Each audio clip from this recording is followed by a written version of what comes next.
Minasan, konnichiwa. Watashi no namae wa Hanata desu. Halo teman-teman semuanya, namaku Hanata. Aku udah bikin TikTok selama sekitar 4 atau 5 bulan tentang belajar bahasa Jepang. Jadi aku bikin TikTok itu isinya tentang kaiwa atau percakapan bahasa Jepang.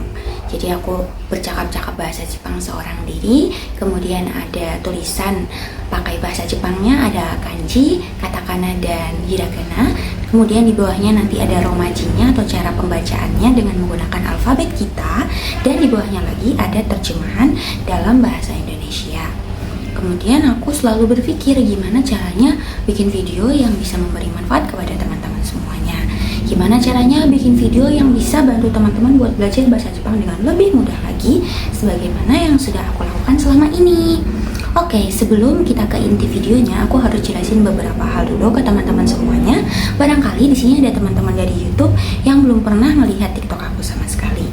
Jadi, aku adalah seorang berusia 23 tahun dan pada bulan Desember tahun 2022 aku tiba-tiba dapat informasi MBKM magang kampus Merdeka ke Jepang. Terus aku wawancara sebanyak 2 kali, dan kemudian aku berangkat ke Jepang pada tahun 2023 bulan April sampai 2024 bulan April 2023 nya bulan Mei sampai 2024 bulan April. Kemudian aku sebelum berangkat ke sana, aku itu dulu saat SMP pernah belajar bahasa Jepang dalam sebuah klub bahasa di SMP, tapi sebentar sekali. Yang aku bisa hanya perkenalan. Kemudian pada bulan Desember ketika dapat info tersebut, akhirnya aku belajar otodidak sendirian dari Instagram. Waktu itu aku belum punya TikTok, HP aku belum kuat buat install TikTok, jadi aku buka Instagram, buka Google, kemudian buka YouTube. Jadi dari mana-mana saja aku belajar dari internet. Nggak pakai buku karena aku nggak beli buku, jadi aku cuma manfaatin apa yang aku punya aja. Selanjutnya, aku memang dapat pembelajaran dari perusahaan aku sebanyak 12 kali pertemuan via Zoom. 1 kali pertemuan kalau nggak salah ingat itu 2 jam bersama dengan Nihonjin, bersama dengan orang Jepangnya asli. Jadi kita belajar bersama di sana. Kemudian memang tidak membuat aku lancar kaiwa sama sekali. Aku selalu deg-degan tiap kali dalam kelas itu suruh kaiwa dengan kedua orang temanku yang lain yang juga lulus ke Jepang. Jadi selama itu yang aku punya hanyalah pembelajaran tentang kotoba atau kata-kata, bunpo atau pola kalimat yang masuk ke kepala aku. Itu aku banyak banget tulis di kertas. Kertasnya bukan kertas bagus, kertas bekas aja. Aku pakai kertas bekas, terus aku hafalin terus. Nah, ini yang mau aku ajarin ke kalian semua. Meskipun kita nggak punya resource, kita nggak punya sumber untuk belajar, misalnya kita nggak punya uang juga, nggak apa-apa. Kita pasti punya HP, kita pasti punya internet. Kalau nggak ada internet, kita bisa numpang wifi di kampus, di sekolah, dimanapun itu, kan? Di tempat-tempat perbelanjaan, ya kan? Makanya kita nggak boleh cari excuse lagi, kita nggak boleh cari alasan lagi buat nggak belajar. Di sini, dalam video ini, aku pengen ngasih lihat ke teman-teman semua kotoba di Minna no Nihongo 1. Sebetulnya aku nggak belajar pakai buku ini sama sekali. Makanya teman-teman ketika tanya, Kak aku sudah bab segini, ini bla bla bla gitu. Kak aku sudah bab sekian, tapi aku belum bisa kaiwa, ini gimana gitu. Aku nggak bisa jawab sebenarnya, karena aku pribadi tuh aku belum belajar dengan menggunakan buku itu. Tapi suatu waktu di sebuah komunitas bahasa Jepang, tiba-tiba aku dapat PDF yang isinya itu kotoba-kotoba dari Minna no Nihongo. Jadi kemudian aku buat seperti ini. Ini kertas bekas. Aku baru selesai skripsi. Ini kertas skripsi ada banyak sekali revisiannya. Jadi aku gunakan untuk bikin kertas ini untuk membantu teman-teman semua memperlihatkan bagaimana cara aku belajar. Sekaligus di sini aku akan punya kertas. Di sini ada tulisannya. Semuanya pakai hiragana dan katakana ya, karena disclaimer sekali lagi, aku belum bisa kanji. Aku memang lancar kaiwa, tapi aku belum bisa kanji. Jadi cuma bisa hiragana dan katakana. Katakana pun aku baca aja. Kalau nulis masih mikir, tapi kalau hiragana aku bisa baca tulis lancar. Oke, di sini aku bakal liatin ya. Misalnya contohnya ini nih, ada tulisan bahasa Jepangnya dan ada romajinya. Wah, tapi kebalik ya di video kayak gini. Ntar coba deh aku lihat bisa nggak ya dibalik videonya. Tapi kalau nggak bisa ya nanti aku bakal kasih ininya ya, foto ini di drive di bawah video ini. Nanti kalian semua bisa akses. Aku bakal fotoin satu persatu. Atau lebih baik aku kasih link drive-nya aja ya, nanti link drive dari Minano Nihongo yang isinya kotoba part 1. Aku bakal kasih ke kalian semua. Di sini juga ada kanjinya sih, karena di sini aku nggak pakai kanji, nggak bisa ajarin kalian. Oke, nanti aku kasih itu aja ya. Aduh, maaf, video ini bener-bener impromptu. Aku nggak pakai teks apapun, bener-bener langsung bikin gini aja. Dan ayo kita langsung mulai aja ya. Oke, yang pertama teman-teman ada watashi. Watashi artinya saya, aku. Kedua ada watashi tachi. Watashi tachi artinya kita, kami. Watashi tachi. Aku sebenarnya pengen langsung ngasih contoh kalimat, tapi ntar jadi bingung ya videonya. Jadi kali ini kotoba dulu aja ya, kata-katanya dulu. Contoh kalimatnya next time aku bikin lagi pakai kata-kata ini lagi, nggak apa-apa, pelan-pelan. Oke? Selanjutnya adalah anata, artinya anda, kamu. Tapi anata ini jarang sekali digunakan sama orang Jepang. Ketika aku berinteraksi dengan orang Jepang secara langsung, yang pakai kata anata hanya oba-chan, hanya nenek-nenek. Beliau suka pakai kata anata ke aku. Tapi kalau anata itu biasanya dipakai buat manggil orang yang dicintai, yang disayangi, kayak misalnya istri ke suami, suami ke istri, atau ke pacar mungkin, kayak gitu. Lanjut ada anohito dan anokata. Anohito, kenapa ditulis pakai hiragana? Salah, bukan yang itu. Anohito artinya adalah orang itu. Anokata juga artinya orang itu. Kalau dipecah-pecah, ano adalah itu, hito adalah orang, kata juga adalah orang. Tapi di lain sisi kata adalah bahu. Banyak sekali ya kotoba yang ada dalam bahasa Jepang. Nanti kita pelan-pelan belajar ya teman-teman. Jadi kenapa ada dua tapi artinya sama? Anohito itu lebih informal daripada anokata. Jadi anohito bukan berarti dia Anohito bukan berarti dia tidak sopan, dia sopan, tapi lebih sopan lagi anokata. Jadi untuk menyebutkan misalnya atasan kalian, kalian bisa sebut anokata. Ya, jangan anohito. Anohito bisa buat teman kalian aja. Soalnya di bahasa Jepang itu ada banyak tingkatan kata. Nanti kita bahas di lain video. Selanjutnya ada minasan. Pasti kalian semua udah tahu kan? Minasan, teman-teman. Minna itu lebih kayak semuanya gitu, teman-teman, minasan. Oke, lanjut ya. Nani-nani-san, bisa taruh nama di sini. Hanata-san, berarti Hanata. Sang itu bisa dipakai di semua orang, umum, perempuan, laki-laki, atasan, bawahan, siapapun, bebas. Keren kan? Itu kata panggilan, imbuhan untuk panggilan. Kemudian ada chan.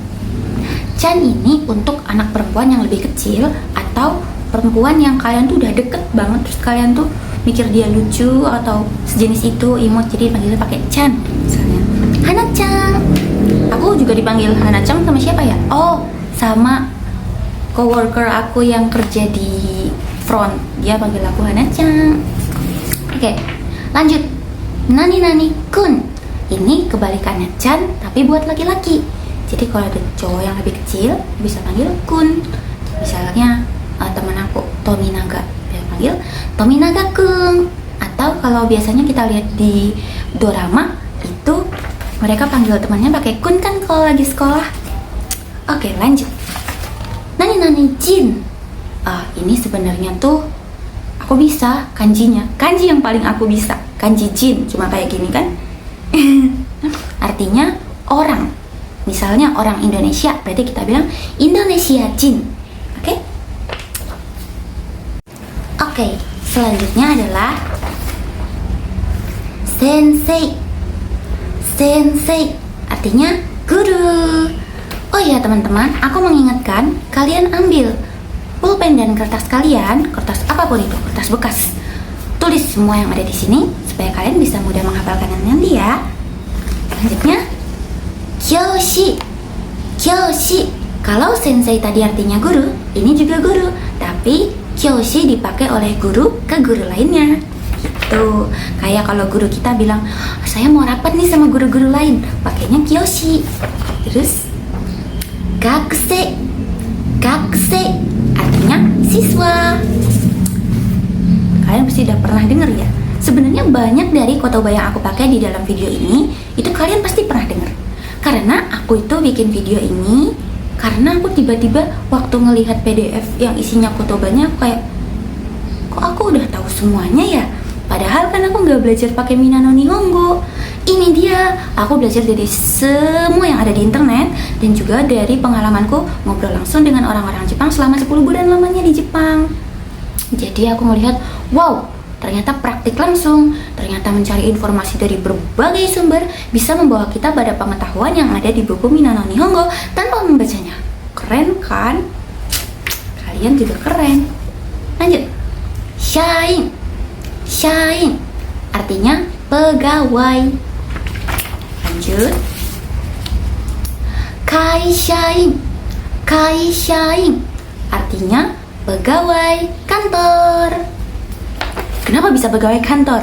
Shain itu kan pegawai, kaisha itu kantoran. Kembali ke sini. Lanjut. Kinkoin. Kinkoin artinya pegawai bank.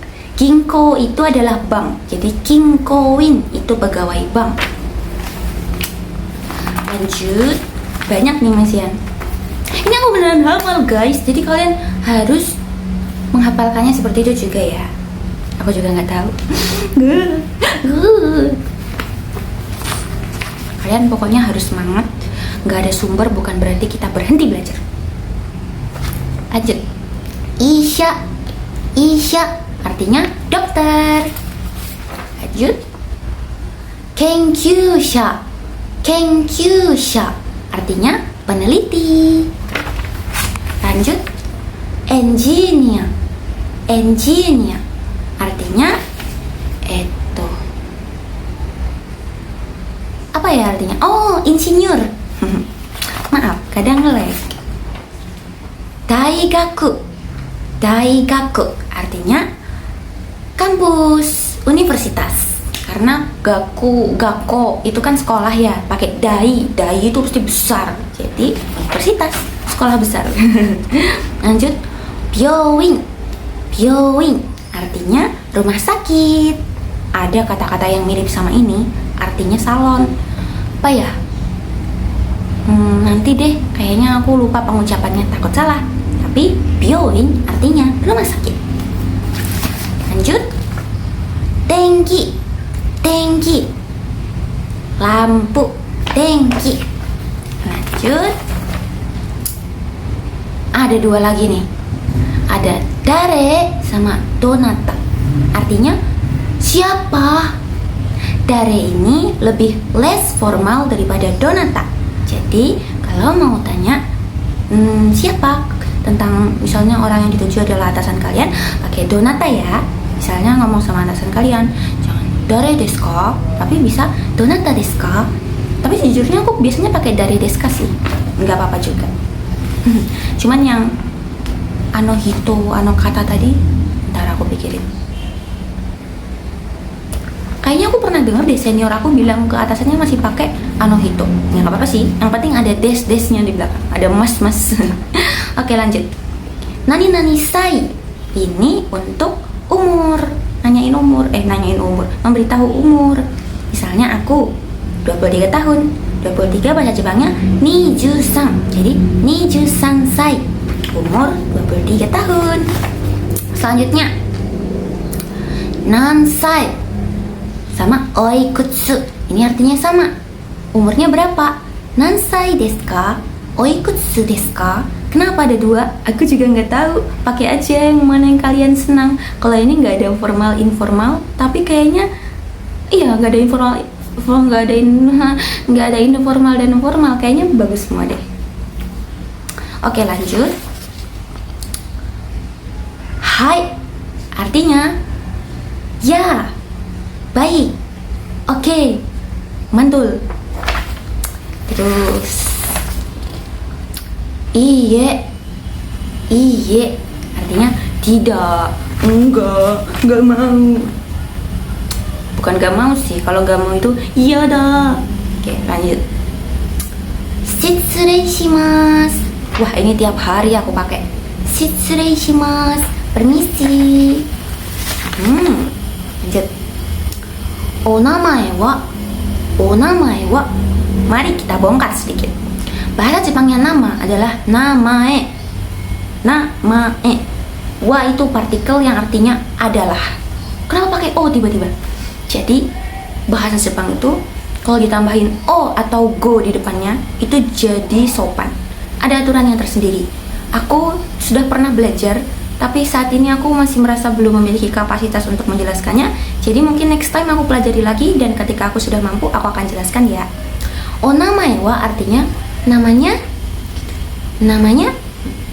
Jadi biasanya kalau dalam pertanyaan digabung jadi onamae wa nandesu ka?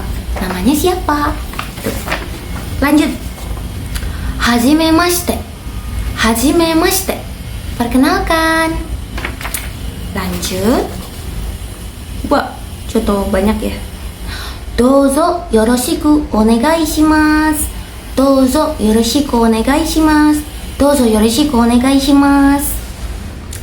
Mohon bantuannya ya. Kalau enggak, terima kasih.